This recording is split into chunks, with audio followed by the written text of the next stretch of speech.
ఈ రెసిపీని చూస్తున్న ప్రతి ఒక్కరూ ఈ వీడియోని తప్పకుండా సేవ్ చేసుకోండి. ఈ రెసిపీ అంత బావుంటుంది. చాలా సింపుల్‌గా, టేస్టీగా చెక్కల్ని క్విక్‌గా ఎలా చేసుకోవాలనేది ఈ వీడియోలో చూపిస్తున్నాను. వీడియోని ఎక్కడ స్కిప్ చేయకుండా చివరి వరకు చూసేయండి. Hi everyone, welcome back to my channel Telugu home foods. ఈ చెక్కల్ని ప్రిపేర్ చేసుకోవడం కోసం ఒక బేషన్‌ని తీసుకొని అందులోకి ఒక కప్పు వరకు బియ్యపిండిని తీసుకోవాలి. తర్వాత 2 స్పూన్స్ వరకు శనగపిండిని కూడా వేసుకోవాలి. ఇప్పుడు ఒక హాఫ్ టేబుల్ స్పూన్ వరకు జీలకర్ర, ఒక హాఫ్ టేబుల్ స్పూన్ వరకు వాము, అలానే నువ్వులు కూడా ఒక 1 టేబుల్ స్పూన్ వరకు వేసుకోవాలి. ఇప్పుడు టేస్ట్‌కి సరిపోను సాల్ట్‌ని వేసుకోవాలి. ఇప్పుడు ఇందులోకి ఒక పావు టేబుల్ స్పూన్ వరకు పసుపు, తర్వాత కారం ఒక హాఫ్ టేబుల్ స్పూన్, చిల్లీ ఫ్లేక్స్‌ని కూడా వేసుకోవాలి. వీటిని కూడా ఒక స్పూన్ వరకు వేసుకోవాలి. తర్వాత ఇందులోకి నల్ల నువ్వుల్ని వేస్తున్నాను. ఇవి ఆప్షనల్ అండి. నచ్చిన వాళ్ళు వేసుకోండి. లేదంటే తెల్ల నువ్వుల్ని ఎక్కువ వేసుకున్నా కూడా సరిపోతుంది. ఇప్పుడు కొంచెం కొత్తిమీర, కొంచెం కరివేపాకును కూడా కట్ చేసి వేసుకోవాలి. తర్వాత ఇందులోకి నానబెట్టి పెట్టుకున్న పెసరపప్పును కూడా వేసుకోవాలి. ఈ పెసరపప్పు ప్లేస్‌లో మీరు పచ్చెనపప్పునైనా యూజ్ చేసుకోవచ్చు. ఇప్పుడు ఇందులోకి ఒక 2-3 టేబుల్ స్పూన్స్ వరకు కాగబెట్టుకున్న నూనెను వేసుకోవాలి. ఇప్పుడు ఇదంతా ఒకసారి బాగా కలిసేలా కలుపుకోవాలి. వంట రాని వాళ్ళైనా సరే, లేదంటే బిగినర్స్ ఎవరైనా ఉన్నా కూడా ఈ రెసిపీని ఇలా కొంచెం కొంచెం క్వాంటిటీలో ట్రై చేసి చూడండి. చాలా పర్ఫెక్ట్‌గా వస్తాయి. టేస్ట్ కూడా చాలా బావుంటుంది. అప్పటికప్పుడు ఈవినింగ్ టైంలో ఏవన్నా స్నాక్స్‌ని చేయాలి అనుకున్నప్పుడు ఈ రెసిపీని ట్రై చేసి చూడండి. చాలా క్విక్‌గా అయిపోతుంది. ఇప్పుడు ఈ పిండి మొత్తాన్ని బాగా చేత్తో మిక్స్ చేసుకున్న తర్వాత మనకి ఇందులోకి వాటర్ అనేవి ఎక్కువ పట్టదండి. చూసి కొంచెం కొంచెం వేసుకుంటూ మనం దీన్ని చపాతీ పిండిని ఎలా అయితే కలుపుకుంటామో సేమ్ అదే విధంగా ఈ పిండిని కూడా కలుపుకోవాలి. ఇలా ఈ కలుపుకున్న ఈ పిండి మొత్తాన్ని ఒక 15 మినిట్స్ వరకు అలా మూతను పెట్టేసి పక్కన ఉంచేయాలి. ఒక 15 మినిట్స్ తర్వాత దీన్ని మనం రౌండ్ బాల్స్‌లా ప్రిపేర్ చేసుకోవాలి. మనకి పిండి అనేది ఎంత సాఫ్ట్‌గా ఉంటే చెక్కలు అనేవి అంత స్మూత్‌గా, పర్ఫెక్ట్‌గా వస్తాయి. ఇక్కడ నేను వీడియోలో చూపిస్తున్నట్టు కొంచెం కొంచెం క్వాంటిటీలో పిండిని తీసుకొని రౌండ్ బాల్స్‌లా ప్రిపేర్ చేసుకొని పక్కన పెట్టుకోవాలి. ఇక్కడ నేను పెద్ద సైజ్ చేయట్లేదండి. చాలా చిన్న సైజులో ఈ చెక్కల్ని ప్రిపేర్ చేస్తున్నాను. నచ్చిన వాళ్ళు కొంచెం పెద్దగా కూడా చేసుకోవచ్చు.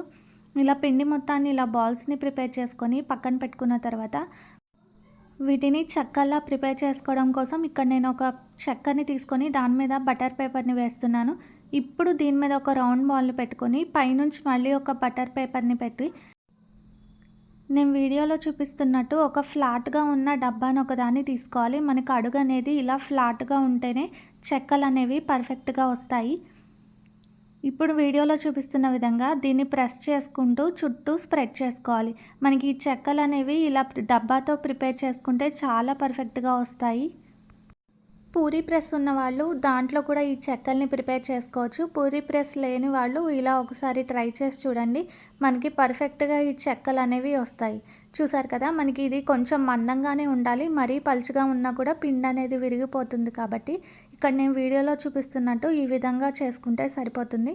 ఇప్పుడు మనం వీటన్నిటిని ఒక పేపర్ మీద పెట్టుకొని మళ్ళీ మిగిలిన పిండి మొత్తాన్ని ఇలానే చెక్కల్లా ప్రిపేర్ చేసుకోవాలి.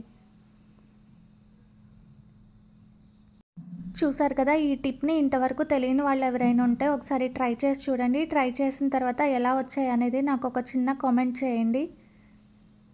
ఇలా అన్నిటిని ప్రిపేర్ చేసుకొని ఒక పేపర్ మీద వేసుకున్న తర్వాత ఇప్పుడు మనం వీటిని డీప్ ఫ్రై చేసుకోవడం కోసం స్టవ్ మీద ఆయిల్‌ని పెట్టుకోవాలి. కళాయిలోకి ఆయిల్‌ని కూడా నిండా వేసేసుకోకూడదు. ఒక సగం వరకే ఆయిల్‌ని వేసుకొని కళాయి నిండా ఈ చెక్కల్ని వేయకుండా ఒక 5-6 వరకు వీటిని వేసుకొని కాల్చుకున్న తర్వాత మళ్ళీ సెకండ్ బ్యాచ్‌లో మిగిలిన వాటిని వేసుకోవాలి. మనం ఈ చెక్కల్ని ఆయిల్‌లోకి వేసిన తర్వాత వెంటనే గరిటె పెట్టి కదపకుండా ఒక 2 మినిట్స్ వరకు వాటిని కాలనివ్వాలి. ఇవి కాలిన తర్వాత అప్పుడు నిదానంగా రెండో వైపుకు ఫ్లిప్ చేసుకోవాలి. మనం ఆయిల్‌లో వేయగానే గరిటెను పెడితే మనకి చెక్కలనేవి విరిగిపోతాయి కాబట్టి చూసుకొని కాల్చుకోవాలి. ఇవి ఇలా ఒక 2 మినిట్స్ వరకు ఒకవైపు కాలి మంచి గోల్డెన్ బ్రౌన్ కలర్ వచ్చిన తర్వాత వీటన్నిటిని ఫ్లిప్ చేసుకొని రెండో వైపు కూడా ఈవెన్‌గా కాల్చుకోవాలి. చూసారు కదా! మనకి చెక్కలనేవి ఒక మంచి కలర్ అనేది వచ్చేసాయి. ఈ స్టేజ్‌లో ఉండగానే వీటిని తీసేసి పక్కన పెట్టుకొని, మిగిలిన పిండి మొత్తాన్ని చెక్కల్ని ప్రిపేర్ చేసుకొని, ఇలా కాల్చుకొని, వీటిని మనం ఒక డబ్బాలో స్టోర్ చేసుకుంటే మనకి 15-20 డేస్ వరకు స్టోర్ ఉంటాయి.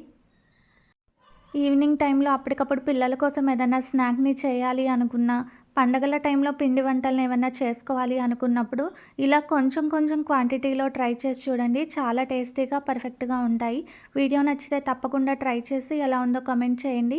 ఇలాంటి మరిన్ని రెసిపీస్ కోసం నా ఛానల్‌ని సబ్స్క్రైబ్ చేసుకొని, పక్కనే ఉన్న బెల్ ఐకాన్‌ని ట్యాప్ చేసి ఆల్ అనే ఆప్షన్‌ని సెలెక్ట్ చేయండి. వీడియోని లైక్ చేయడం మాత్రం మర్చిపోకండి. లైక్ చేయడం వల్ల ఈ వీడియో అనేది మరికొంతమందికి రికమెండ్ అవుతుంది. అలానే ఇన్‌స్టాలో కూడా తెలుగు హోమ్ ఫుడ్స్ పేజ్‌ని ఫాలో అవ్వండి. లింక్ కింద డిస్క్రిప్షన్‌లో ఇస్తాను. Thanks for watching.